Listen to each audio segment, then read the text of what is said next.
강의를 해주실 김호준 교수님을 소개시켜드리겠습니다. 큰 박수 부탁드립니다.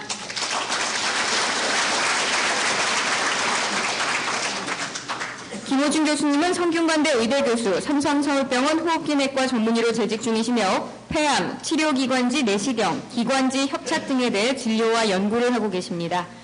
교수님 강의 부탁드립니다. 네, 안녕하세요. 호흡기내과의 김호준입니다. 네, 이렇게 많이 참석해 주셔서 감사드립니다. 제가 오늘 말씀드릴 내용은 폐암이 과연 어떤 병이고, 그리고 어떻게 하면 예방할 수 있고, 그리고 어떻게 하면은 치료를 잘 받을 수 있나 하는 것에 대한 말씀을 드리겠습니다. 먼저 폐암이란 어떤 병인가 하는 것을 먼저 말씀을 드리겠습니다. 폐암이란 말 그대로 폐에 생기는 암입니다. 굉장히 간단하죠. 그런데 이런 암은 과연 그럼 어떤 병이냐?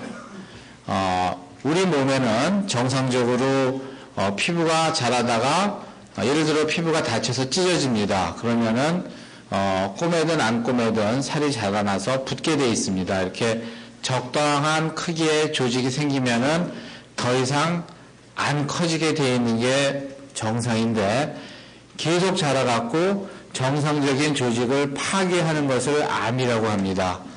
그래서 비정상적으로 조직이 자라나는 것을 종양이라고 하는데, 그 종양은 양성종양과 악성종양이 있습니다.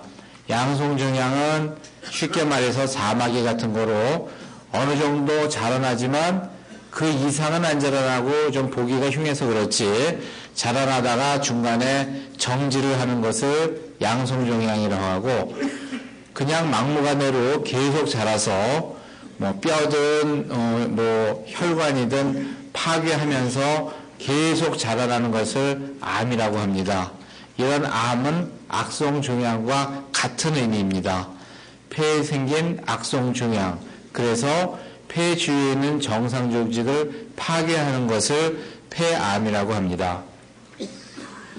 자, 그럼 폐암은 어떤 특징이 있을까요? 여러분들 주위에서 보셨겠지만 폐암은 참 걸리면 치료하기 어렵다.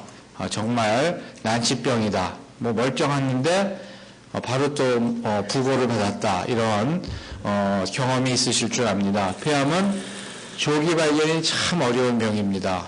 또 발견을 해도 치료하기가 참 힘듭니다. 그리고 겨우겨우 치료를 했는데 또 재발이 잘 됩니다. 첫 번째 암 띄어내고 나니까 두 번째 암 또 생기고, 그래서 결국 결론적으로 예후가 나쁘다. 폐암에 걸리면은 별로 좋지 않다 하는 것이 잘 알려져 있습니다. 자, 그러면 보통 일반인들이 갖고 있는 폐암에 대한 궁금증을 제가 이렇게 적어봤습니다. 자, 증상도 없는데 폐암일 수 있나요? 계속 병원에 다녀서 괜찮았던데 어느 날 갑자기 폐암의 진단을 받았습니다. 도대체 어떻게 이렇게 폐암이 갑자기 나타날 수 있을까요? 그런 질문이 많이 받고, 또 처음 진단을 받았는데 말기 판정이 나올 수 있나요? 네, 흔히 있습니다. 폐암에서는. 그리고 폐암이라 어떻게 안 좋다는데 그 고생하면서 조직검사 꼭 받아야 되나요? 이런 질문도 있고요. 항암 치료도 폐암이 나을 수 있나요? 이런 질문도 있고, 민간요법은 치료에 도움이 되나요? 제가 임상에서 경험을 하면서 많이 들어본 그런 질문을 한 5개 정도 뽑아서 이런 질문을 설명드리면서 오늘 강의를 진행하도록 하겠습니다. 자, 그러려면 먼저 폐가 어떻게 생겼나 간단하게 말씀을 드리겠습니다. 폐는 쉽게 말해서 풍선 같은 커다란 풍선이 오른쪽 왼쪽에 몸에 2개 달려 있습니다. 그래서 폐까지 가는 커다란 연통 같은 것이 기관이고요. 그 기관이 이쪽에 오른쪽을 그려놓고 이쪽에 왼쪽을 그려놨습니다. 그래서 오른쪽에는 3개로 갈라져서 주기관지가 상엽, 중엽, 하엽 이렇게 3개로 되어 있고, 왼쪽은 2개로 갈라집니다. 상엽, 하엽. 그래서 기관이 기관지가 되고, 그 기관지가 갈라져서 끝에 갖고 폐의 가장 끝에 있는 소위 허파꽈리라고 그러죠. 폐포에 가서 이 폐포들이 모여있는 커다란 풍선 주머니가 폐라고 합니다. 쉽게 말씀드려서 나무의 줄기, 커다란 나무 기둥이 기관이고 나무 가지가 기관지고 나뭇잎이 폐입니다. 그리고 이 폐를 둘러싸고 있는 이 가느다란 막을 흉막이라고 합니다. 그래서 흉막하고 흉막 사이에 물이 차면은 흉수가 찼다 그러죠. 가슴에 물이 찼다, 흉수가 고였다 하는 것은 이 흉막 사이에 물이 찬 것을 얘기합니다. 자, 이러한 폐의 구조가 되어 있는데 문제는 흉막이 너무 얇기 때문에 쉽게 침범을 당합니다. 다른 혈관이나 뼈나 간이나 이런 것들은 막이 어느 정도 단단하게 있기 때문에 암이 있더라도 이 막이 좀 막아줍니다. 번지지 못하게. 근데 흉막은 너무 힘이 없습니다. 그래서 잘 침범해서 뚫고 나가는 그러한 원인이 되기도 합니다. 폐암을 들어보신 분은 비소세포암이냐 소세포암이냐 이런 얘기를 들어보셨을 겁니다. 폐암은 작을 소자입니다. 세포의 크기가 작다. 세포의 크기가 작지 않다. 그래서 소세포암과 비소세포암으로 나누는데 현미경으로 들여다보면 이렇게 깨알처럼 쫙 깔려있는 이런 소세포암이 있는가 하면은 비교적 덩어리가 크고 작고 여러 가지가 섞여 있는 비소세포암이 있습니다. 소니까 이거 대세포암 하면 훨씬 쉬울 것 같은데 과학적으로 반드시 크지만은 않기 때문에 비소세포암이라고 이렇게 표현을 해놨습니다. 비소세포암은 왜 소세포암과 나눠놨느냐? 소세포암은 특징적으로 굉장히 빨리 자랍니다. 따라서 소세포암은 일반적으로 수술하지 않는 암입니다. 그렇기 때문에 소세포암으로 나눠놨고 비소세포암은 수술할 수 있으면은 수술을 해서 띄어버리는 게 제일 좋은 치료 방법이기 때문에 소세포암과 비소세포암을 나눠놨습니다. 일반적으로 비소세포암은 진단해서 수술을 잘 하면은 초기면은 완전히 치료가 가능합니다. 하지만 초기가 아닌 경우에는 다른 치료 방법으로 그렇게 해야 되고요. 소세포암은 초기부터 항암 치료하고 방사선 치료를 합니다. 그래서 처음부터 굉장히 고생을 하시죠. 하지만 많이 번져 있는 경우에도 항암 치료, 방사선 치료로 완치를 바라볼 수 있는 그런 아주 특이한 암입니다. 폐암은 병기를 합니다. 그래서 폐암 몇 기입니까? 그럼 1기, 2기, 3기, 4기 그렇게 하는데 보통 암은 이렇게 1기부터 4기까지로 나눕니다. 그래서 1기가 제일 초기 암이고요. 4기가 소위 말기암입니다. 그래서 그것을 TNM 해서 굉장히 복잡하게 하는데 병기를 나누는 기준은 종양 자체의 크기, 범위, 임파선 전이의 정도, 다른 곳의 전이의 유무 이렇게 암 자체가 얼마나 번져 있느냐에 따라서 나누고 그거에 따라서 어떻게 치료를 하고 또 앞으로 예후가 어떻게 되고 하는 것을 결정하게 됩니다.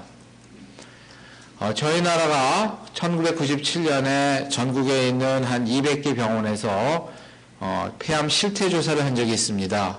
그랬더니 전체 한국 환자를 100%로 봤을 때 1기인 암이 14%, 2기인 암이 한 5%, 합해서 20%가 되지 않습니다. 불행히도 3기, 4기가 80%가 넘습니다.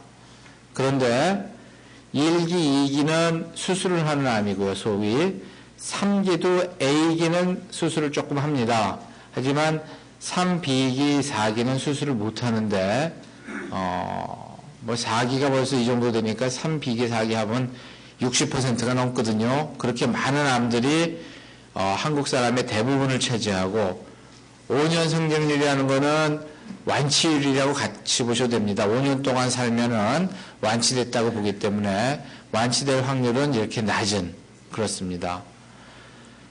1기, 2기가 수술을 해서 다 고쳤다 하지만 보면은 한 반 정도밖에 못 삽니다. 따라서 폐암은 조기 발견이 그렇게 어렵고 발견해서 치료해도 완치율이 어렵고 그래서 전반적으로 굉장히 아직까지는 좋지 않은 그런 병이고, 제가 환자들께 뭐 알기 쉽게 위암보다 100배는 나쁜 암이다 이렇게 표현을 합니다. 그래서 위암은 최근 내시경을 자주 받고 건강진단을 자주 받아서 조기 위암을 발견해서 치료를 많이 하는데, 폐암은 불행히도 조기 폐암이 없습니다.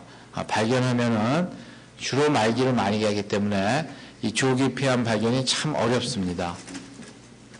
그래서 지금까지 알려진 걸 보면은 폐암 환자가 100명이 병원에 왔다.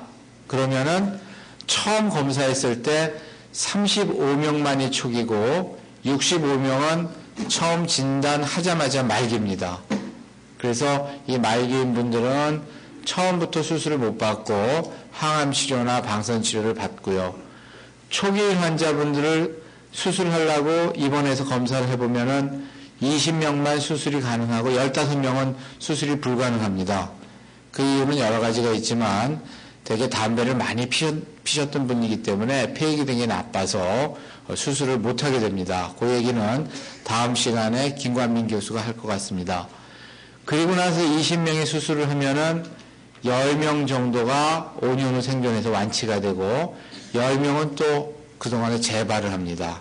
그래서 결론적으로 100명의 폐암 환자가 치료를 받으면 10명만 완치가 되는 상당히 안 좋은 병입니다. 우리나라는 근데 폐암이 어떠냐? 1년에 약 1,500명이, 15,000명이 발생하고 있습니다. 근데 더욱더 중요한 거는 1년마다 1,000명씩 증가하고 있습니다. 1997년에 알기 쉽게 7자 들어가니까 7,000명이었으면은 98년에 8,000명, 99년에 9,000명, 그래서 지금 2005년이니까 15,000명이 발생합니다. 2010년에는 2만 명이 발생한다는 얘기죠. 이렇게 폐암은 1년에 1,000명씩 새로 생기는 환자가 계속 그렇게 많이 늘고 있습니다. 그래서 현재 우리나라에서 사망률 1위입니다. 이것이 미국의 연도별 암 사망자 수입니다. 그래서 이쪽이 남자, 이쪽이 여자인데 이렇게 쫙 올라간 게 폐암입니다.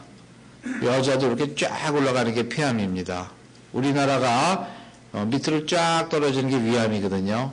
위암을 제치고 드디어 1위 암이 돼서 여기 있습니다. 우리나라가 지금.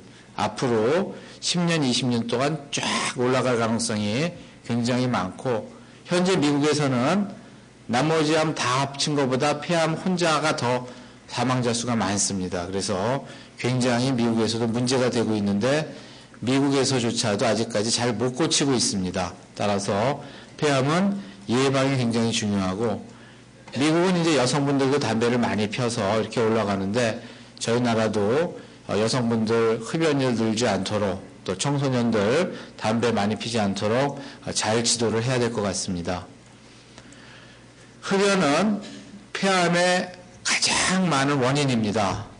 제가 책자에는 위험인자라고 되어 있지만, 물론 담배 핀다고 100% 폐암 걸리는 건 아닙니다. 하지만 담배 안 피는 사람에 비해서 담배 피는 사람이 하루에 한갑 핀다. 그러면 약 한 20배 정도 폐암 발생률이 높아집니다. 폐암은 약 90%가 담배와 관련이 있다고 되어 있고요. 그런데 굉장히 중요한 거는 폐암 환자와 같이 사는, 흡연자와 같이 사는 배우자, 부인도 40에서 90% 정도 폐암 발생률이 높아집니다. 간접 흡연에 의한 폐암 발생률이 많게는 2배 가까이 높아지고요. 그리고 저희가 살고 있는 이 대한민국 대기가 그렇게 좋지가 않습니다. 성면 광산 노동자나 그런처럼 성면 광산에 있는 노동자가 광산에서만 일을 했을 때는, 담배를 안 폈을 때는 폐암 발생률이 정상인에 비해서 5배가 올라갔는데, 이런 사람이 담배까지 폈습니다. 그러면은 거의 100배가 올라갑니다. 무슨 얘기냐? 위험인자가 2개가 겹치면은 더하기가 아니라 거의 곱하기가 됩니다. 따라서 저희 나라 대기공해가 점점 심해져 있기 때문에 제가 봐서는 그 대기 공해 자체로도 폐암 발생률이 두세 배는 높을 것 같습니다. 특히 도시에 사시는 분은 굉장히 높죠.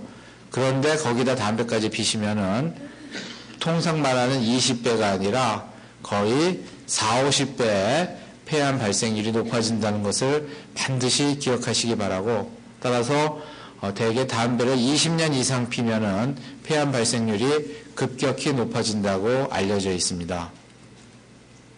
폐암은 어떻게 진단하느냐? 엑스레이를 찍고 CT를 찍습니다.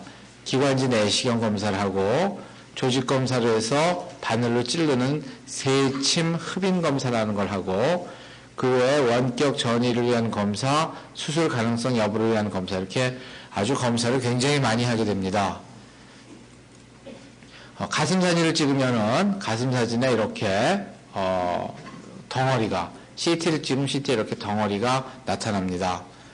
이 덩어리가 나타나는 이런 것을 보면은 폐암이라고 의심을 해서 입원을 하게 되고, 입원을 해서 이렇게 기관지 내시경을 해서, 기관지 내시경에서 정상적으로 이렇게 구멍이 뻥뻥 뚫려 있어야 되는데 뭐가 있습니다. 막혀 있고 허연 물체가 있죠. 폐암입니다. 그래서 이런 것을 보고 진단을 하게 되고, 여기서 집게를 뜯어내서 조직 검사를 하게 됩니다.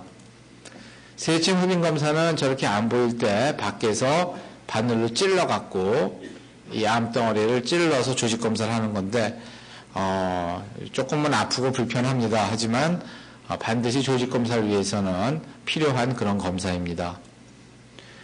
그리고 나서는 그 암이 혹시 뼈에 번져 있나, 뇌에 번져 있나, 간에 번져 있나, 이렇게 주요 기관에 대해서 검사를 해서 번져 있나 안 번져 있나를 검사를 하게 됩니다. 그리고 수술하는데 폐는 위하고는 달리 다 떼어내면 죽습니다. 숨을 못 쉬죠. 위는 반을 잘라도, 4분의 3을 잘라도 물론 불편을 하지만 살 수는 있습니다. 하지만 폐는 어느 이상 떨어지면은 숨이 차서 꼼짝을 못 합니다. 꼼짝을 못하는 정도가 아니라 마취해서 아예 못 깨죠. 그렇기 때문에 어느 이상 자를 수 있느냐 없느냐 하는 것을 이런 폐, 심장, 운동부와 이런 걸 해서 미리 수술 가능성을 검사를 하게 됩니다.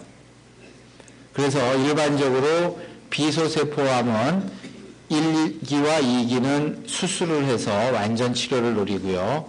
3기 초기도 방사선 치료하고 항암 치료를 한 다음에 수술을 시도를 해봅니다. 반드시 되는 건 아니고요.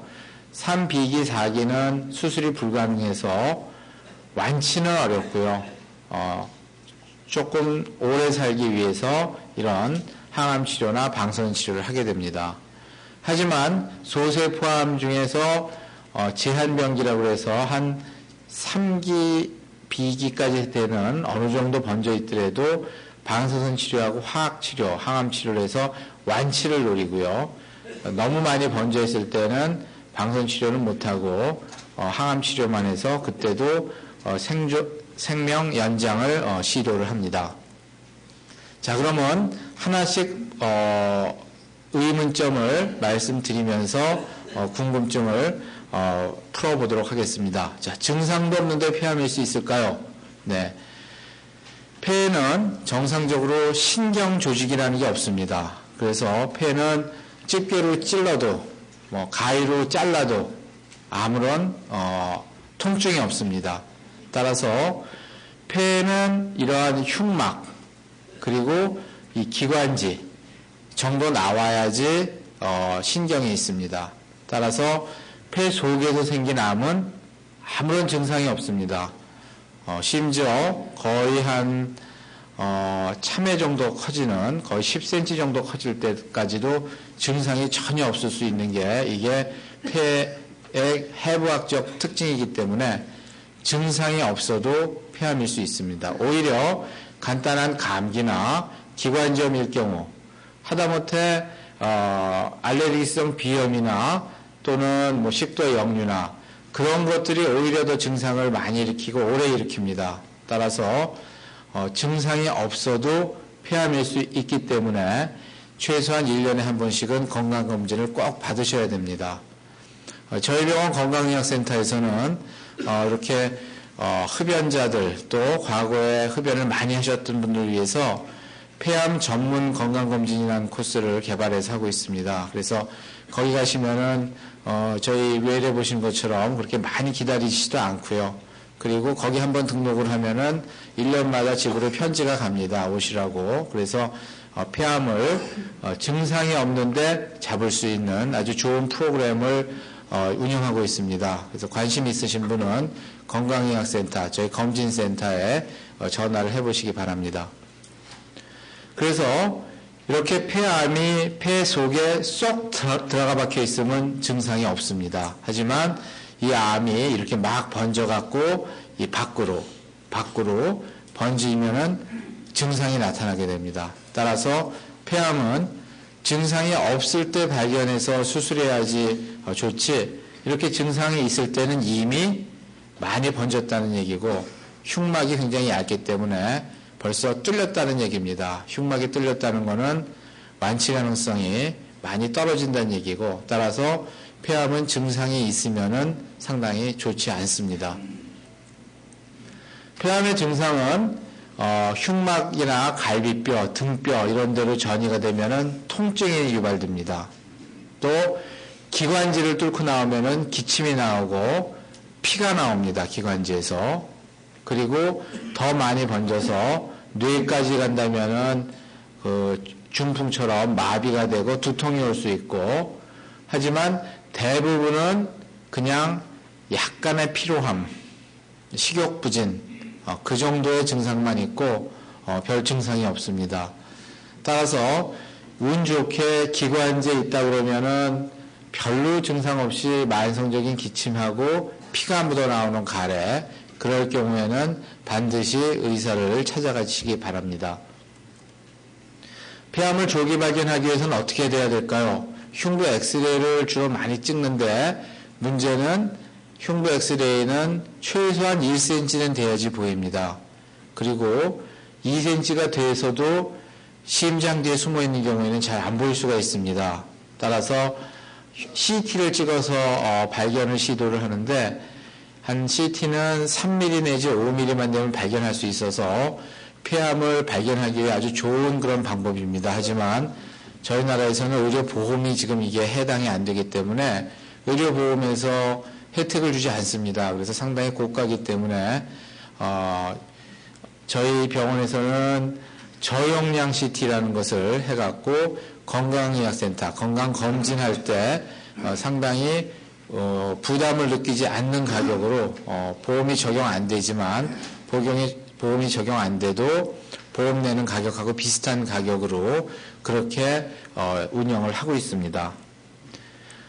저용량 CT를 이용해서 조기 발견하기 위해서 한 1997년 이후로 세계 여러 군데에서 연구를 해왔습니다. 미국에서 코넬 대학에서 가장 먼저 시작을 했고, 저희 병원은 국내에 처음으로 시작을 해서 현재까지 가장 많은 환자를 검진을 해드리고 있습니다. 지금까지 약 6,000명을 검사를 했는데 그 중에 폐암 발견율은 0.36%, 약 300명 중에 1명 정도가 폐암이 나옵니다. 따라서 아직까지 그냥 내가 혹시 기침하고 가래 나오는데 폐암일까?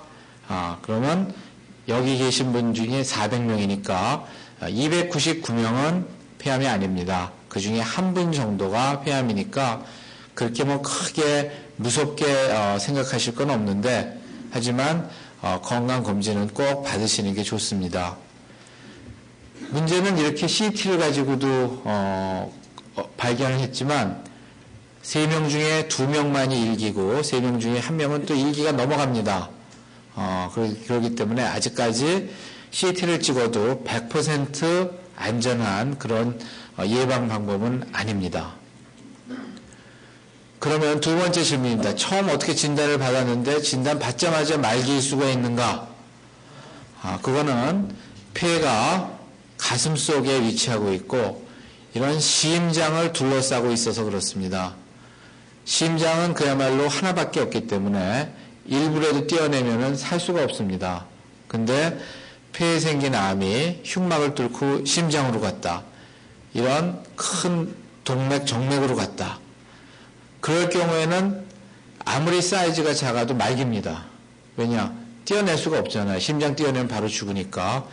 또 흉막을 뚫으면 이게 그냥 허벌판 공간입니다. 쭉 타고 바로 심장까지 가기 때문에 흉막에 물이 차는 그러한 폐암이다 할 때는 처음 진단으로 바로 말기가 됩니다.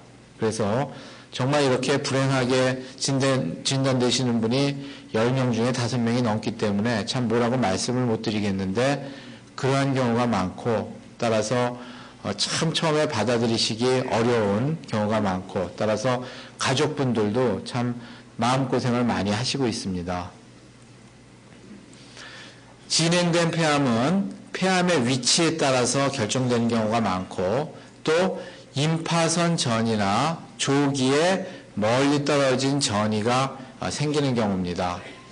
그래서 수술이 불가능해서 이런 분들은 항암 치료나 방사선 치료로 치료를 하는데 이럴 경우에는 완치는 어렵고 생명 연장이 어느 정도 되고 있는데 최근 들어서 항암제가 많이 개발이 돼서 과거처럼 큰 고생은 하지 않고 있지만 그래도 아직 완치는 안 되고 있는 게 사실입니다.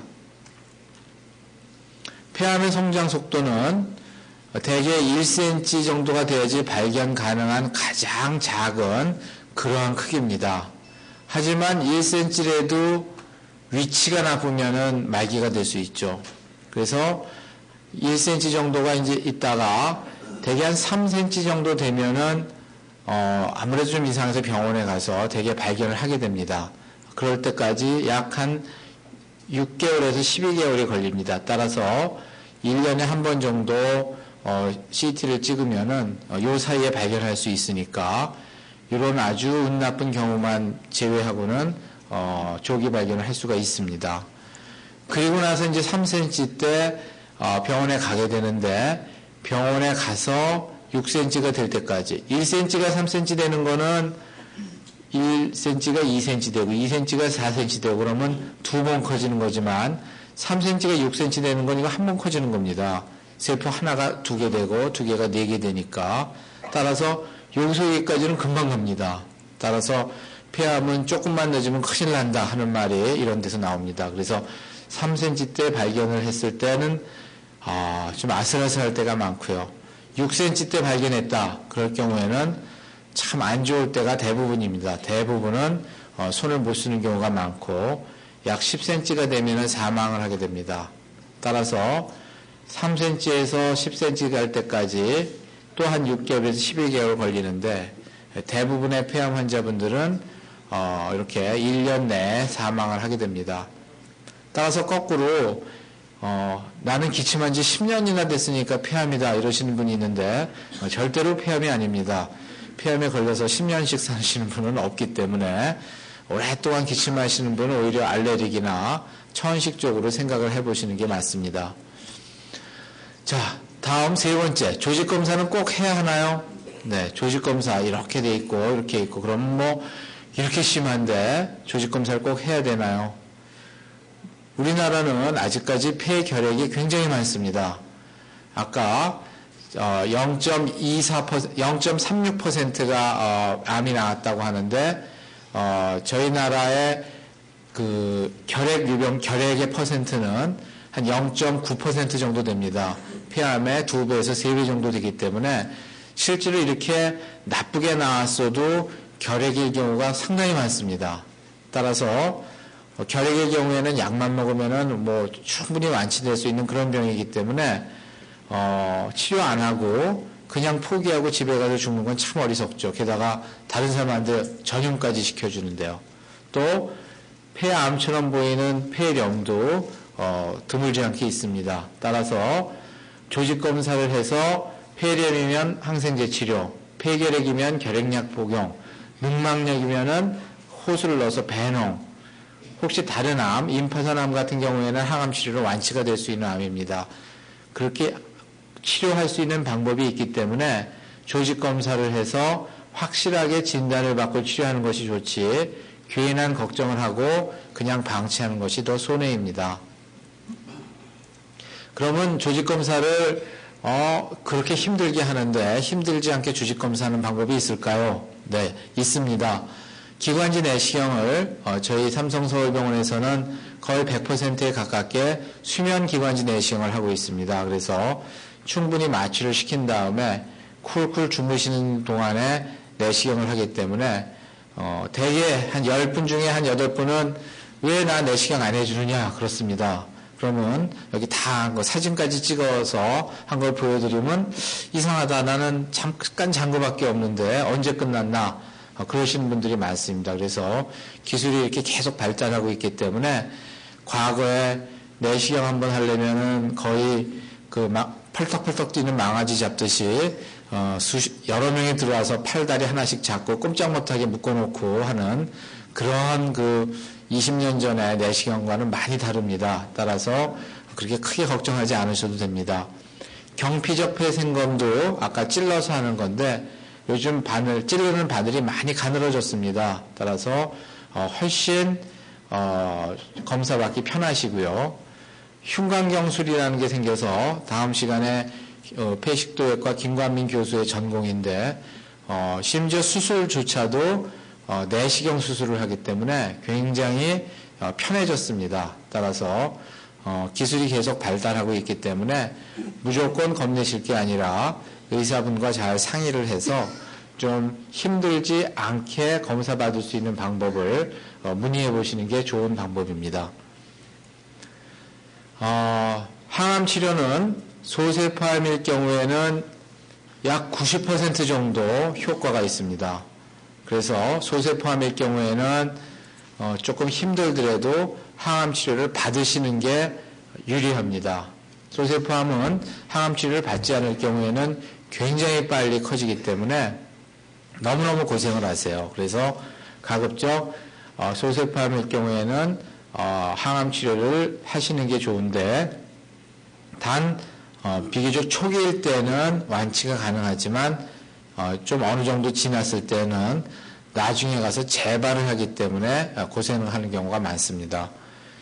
비소세포암일 경우에는 수술을 못해서 항암 치료를 받는다. 그러면은 일부 환자분은 그냥 포기하고 집에 가시는 분도 있고 일부 환자분은 선생님 어떻게 하는 게 좋을까요? 가르쳐주세요 하시는 분도 있고 또 일부 환자분은 본인이 결정하시는 분도 있는데 저희가 경험해 본 바로는 전신 상태가 좋으면 상당히 효과적입니다. 즉 평소 자기 몸무게보다 한 5kg가 덜 빠진 분 암이 생겼지만 몸무게를 어느 정도 유지하고 평소 자기 몸무게가 예를 들어 65kg다. 근데 지금 한 62kg다.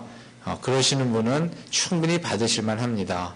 네, 그래서 너무 겁을 안 잡수시는 게 좋습니다.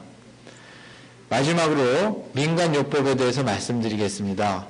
민간요법 거의 하루에도 몇 가지씩의 민간요법이 새로 나온다고 합니다. 저도 들어보지 못한 민간요법이 계속 나와서 참 당황하는 수가 많고요. 요즘은 또 고로쇠 나무인가요? 그 물도 나와서 그게 어떤가 물어보는데 잘 모르는 경우가 대부분입니다. 그런데 아까 말씀드린 것처럼 면역 증강 효과가 어느 정도의 항암 효과가 있다 하는 것은 잘 알려져 있습니다. 그래서 방송이나 신문에 나오죠. 뭐 하루에 30분씩 웃으면은 무슨 인터페론이 나와서 어떻게 돼서 더 장수한다. 또 어떤 음식을 채식을 하면은 그게 또 면역이 증강돼서 무슨 세포가 돼서 어떻게 한다. 다 맞는 얘기입니다. 다 맞는 얘기인데 항암, 특히 폐암을 죽일 정도의 항암 효과가 있으려면은 그 정도 갖고는 안 됩니다. 쉽게 말해서 계란으로 바위깨기입니다. 폐암을 죽이기 위해서는 아마 지구상에 나와 있는 가장 강력한 그런 독한 항암 주사를 놔야지 암세포가 죽지, 그러지 않고 그냥 여러 가지 민간요법으로 해서는 물론 처음에는 약간 듣습니다. 하지만 아무리 좋은 그러한 민간요법도 몇 달 이상 유지하기가 어렵습니다. 흔히 하는 민간요법이 이제 무슨 버섯 같은 성황버섯이나 뭐 차가버섯이나 하여튼 그런 것들은 굉장히 선전을 많이 하는데 실제로 임상시험을 보면은 어느 정도의 항암 효과는 있습니다. 하지만 폐암을 치료하기에는 진짜 너무나 역부족이기 때문에 결국은 재발해서 몇 달 안에 상태가 나빠져서 다시 병원에 실려옵니다. 그럴 경우에는 그 전에는 예를 들어 수술이 가능하고 치료가 가능했는데 그런 민간요법으로 인해서 시기를 놓치는 경우는 생명은 하나밖에 없기 때문에 참 안타깝죠. 그래서 민간요법은 여러 가지 도움을 주는 것은 사실이지만 암 자체를 치료하기에는 굉장히 역부족이기 때문에 그거에 대한 너무 지나친 과신이나 맹신은 좀 피해 주셨으면 하는 게 치료해본 경험에 의한 그런 말씀입니다. 여담으로 한 몇 년 전에 점잖은 분이 제 외래에 오셨는데 본인이 한의사라고 밝히셨습니다. 그래서 입원해서 검사까지 다 받고 한 2기의 비소세포 폐암으로 진단을 해드렸는데 한참 고민을 하시더니 본인께서 본인이 처방해서 항암 치료를 한약으로 해보시겠다고 그러시더라고요. 그래서 제가 이런 말씀을 쭉 드렸습니다. 그랬더니 그래도 본인이 평생 동안 공부해 오신 게 있고 자기의 믿음이 있으시니까 한번 해보시겠다고 그래서 뭐 그러면은 선생님의 뜻을 존중해서 그렇게 하도록 하겠습니다 하고 해드렸고 실제로 어떤 약을 썼는지 상당히 한 2년 가까이 비교적 어느 정도 커지지 않고 잘 유지가 됐는데 2년 후부터 확 커져서 6개월 만에 돌아가셨습니다. 그래서 뭐 제가 뭐라고 말씀을 안 드렸고 보통 저희가 예상하는 그런 결과인데 본인께는 뭐라고는 말씀을 안 드렸는데요. 그래서 그런 뭐 본인의 업에 대한 소신이 있으셔서 그렇게 하는 거는 뭐 제가 뭐라고 말씀드린 상황은 아니지만 객관적으로 볼 때 그렇게 일반적으로 권할 사항은 아니다 하는 말씀 꼭 드리겠습니다. 네, 마지막 슬라이드입니다. 그래서 이렇게 동해에 해가 뜨는 걸 보고 모든 사람들이 손뼉치고 좋아하는 그런 슬라이드입니다. 언제 저희도 폐암을 이렇게 완전히 정복해서 모든 사람들이 좋아하고 그리고 편안하게 살 수 있는 그런 날이 오기를 기대하면서 제 강의를 마치겠습니다. 감사합니다.